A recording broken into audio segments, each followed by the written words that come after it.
Hi and welcome back to the Ruby Tuesday. My name's Ruben and they've got Chris from Movies and Munchies. And today we're going to be talking about Apple TV's latest TV series, Before. After tragically losing his wife to suicide, child psychiatrist Eli Adler encounters a troubled young boy who seems to have a haunting connection to Eli's past. So we all know that Billy Crystal can act. He has dramatic timing when it comes to comedic effect. We've seen him in City Slickers, we've seen him in Analyze This and Analyze That. He had a beard in that one too, didn't he? Yes, he did. See, this is serious. That's how you know the serious role. Incredible performances, comedic timing that is brilliant. But it's been a very long time, if at all, we've seen him in a role quite like this. This is comedy at the very back. He uses it sparingly. Yes. And it works. But more so, we have this drama coming through where he is troubled. He is vulnerable. He's got his quick wit, but he's also within this, he's unreliable. At least at times. Yeah. And that, I think, helps set up so much of the drama within this series. The problem is, this is a week-to-week release, and each episode is 25 minutes. There's 10 episodes. And I have to say, at the beginning, at least on my personal opinion, you should wait until 10 episodes are out. It's a great binge. It is an amazing binge. We get 2 episodes the first, which are going to hook you in. And I gotta say, each episode is very, very meaty. Yeah. I mean, even though they're short, there's a lot going on in them. You have to concentrate. Yeah, this is you put your phone away, you watch, because not everything. Billy Crystal's acting in this is great, even though he is an unreliable narrator at times. With what he's experiencing, how he's experiencing, we get to experience what he's going through with the loss of his wife at the beginning. It's not a spoiler, that's just kind of what it is. It's setting up the big drama.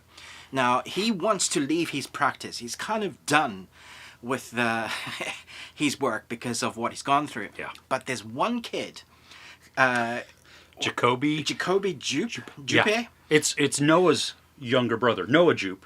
Another actor. Noah Jupe. Yeah. Of course.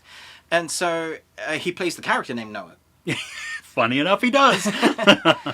This kid, in contrast to what Billy Crystal's character is going through by trying to be the psychiatrist looking after what this kid is going through, we know next to nothing about what this kid is going through. We get to experience what he's going through almost like as if you're watching a 24 TV series and it's like ticking by. It feels like we're there when the harrowing experiences with him. And you never know what's going on.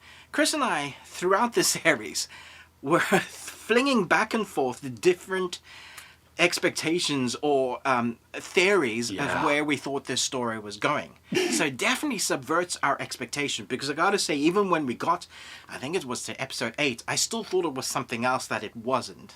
Oh yeah, no, I still could make my own argument for the thing that I had held through like episode 2. And I wasn't right. Yeah, exactly. But Jacoby, dude, this kid conveys this unnamed terror that he is going through. And he doesn't speak throughout most of the series, or just in little snippets, so it's all facial expressions. And he does it perfectly. You know when cats or dogs look at something in a room and they're terrified and it freaks you out? Yeah. This kid does that. So he's looking at something past you in the corner and is terrified. And you're like, what the hell is that? And sometimes the series will show us, but sometimes it won't. Sometimes it'll be flashes. And then sometimes our unreliable narrators experiencing things at the same time. And it's such a, I want to say convoluted mess. It is messy because you don't really get to understand what's happening. Yeah. Even when it starts explaining things to you, you're still going, huh? Wait, yeah. But that's great, because messy doesn't mean bad. No. In this instance, messy sometimes is terrible. Yeah. Messy is like, oh gosh, gross, just stay out of it. This one, though, there is a method to the madness. Yeah. And within the mess that it has, and that's because it's creating so much misdirection and adding to the mystery. And you get clues. Sometimes they're visual, sometimes it's through the exposition, sometimes it's just naturally within the storytelling as it plays out for us. But every step of the way, it builds to it and still had me going, well, I think, wait, what? So talking about the step of the way, the story, we want to talk about the craft a little bit, because the cinematography with the creepy looks, the horror moments, the shallow depth, the shallow focus, the depth of fields, all of it is crafted to create an experience that makes you feel uncomfortable at times. Sometimes the lens is low, making you kind of forcing you to look in a particular horror way. Sometimes that look is low and it's close up and it's shallow depth, and there's sound effects that is kind of feeling like one of our characters might be hypnotized or he's experiencing something horrific, but he can't quite place his finger on it.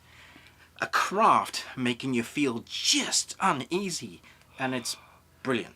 And there's pulsing that happens sometimes with the camera, but also, like you said, the sounds that we get, the sound design. There are clicks, drips, yeah, those type of things that are always in the background.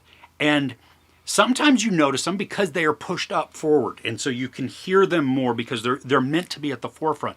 A lot of the other times, though, they're just sitting back there, just barely audible, and I think it's an effective effect that they use, because there are times where we watch a character clicking a pin. Oh my gosh. Or hearing something, or like the teacup.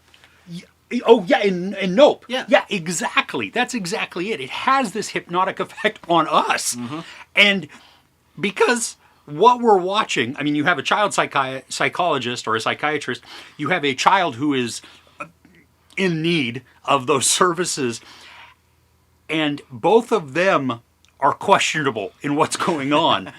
Then you add in the strangeness of the sounds and what that means for the characters. Like, are they being hypnotized? Are they already hypnotized? Are we the ones that are being hypnotized? We can't trust anything that's going on. Even, like, when we say you got to concentrate, we do mean that. There's even characters which we had to force ourselves to go backwards to say, wait, did I just see that? Similar to, like, something like Hereditary, where something just goes past and you're like, hell no. Yeah. What is that? It does play with your mind, which I think is part of the, I guess, a character in the series is that playfulness of you don't really know what to expect here. Yeah, absolutely. And it's not played for horror necessarily, but there is definite creepiness to this thriller. I mean, because like you said, like it's a Flanagan type of move or something like that, exactly, where something just sits in the background and it doesn't move. You kind of see it, and then something will move in front of it and then come back, and then it's gone. It's not there. So was it really there? Was it not? Is the character that we're watching having a psychotic break? I don't know. But I think the fruition is there when it comes to the story. I liked the ending, especially that I didn't guess it. Yes. I think it works. It completes as a one and done. 10 episodes, complete story. That's kind of why you need to watch it all together to experience the full dramatic taste that it's bringing you. It's like a meal that you kind of want to eat all together at once, rather than getting something that's so delicate that you're breaking it apart and you leave it for a few days. This food's going to go off, but you eat it at the time. It's a fantastic meal, like a chef's kiss. So, you know, I did think there were moments within this where, because we see a lot of events replaying as the mystery is trying to be solved, right? So we get some repetitious moments within this. There is that, yeah. I think when you're watching, if you're watching in a 30-minute chunk, you probably don't notice that. But over the binge, you do begin to see some of like, okay, we saw this again. Now, sometimes they add to it, which I think helps context. But just know that there are a little bit of times where the forward momentum just kind of stops a little bit, or at least slows down. Yeah. And it doesn't hurt the mystery, but it does stall it just a little bit. Yeah, I agree. Yeah. But I had a fun time with this. I think all in all, I really enjoyed the experience. I want to see more from both our main protagonists. I think the kid is stunning. And I think Billy Crystal doing dramatic drama TV. Yes, please, give me more of that. I do have one question, though, for you. Okay. With the ending, because it comes a little out of left field, maybe, it strays a little bit from mainstream reality. Let's say that. Yeah. Not going to say that this could not happen or is not real, but general thinking is like, Fringe science. Yeah, exactly. What did that break it for you? Did it just add to it? Honestly, by the way they were building the story, the science was there because they'd been building it. So by the time I got to the end, I was like, yeah, okay. Okay. Yeah. I like that then. In the end, I think this is definitely worth your while watching. It's an Apple TV series, and that normally is a stamp seal of approval. It's not the number S, however, in the alphabet. However, I would say definitely watch this because Billy Crystal is spelled with a C. Well, B. Before. Okay. There you go. I'm going to give this 4 Nicolas Cages out of 5. You got one. Outstanding. Well, there is no sex or nudity. There is a lot of profanity and some violence, including self-harm. I am also going to give Before 4 out of 5 couches. You got one. I really enjoyed this. I mean, I thought it was a lot of fun, even though it did drag out a little bit, and even though they chose, questionably, to do a weekly 30-minute episodic release. But hey, it is Apple. Yeah. It's one more solid notch in that belt, which they continue. I'm sorry. That is for the bang for the buck. Yep. Apple does it. Oh, for sure. Thanks so much for watching, but most of all, until next time, remember, live long and Tuesday. I got it. You did it! You did it!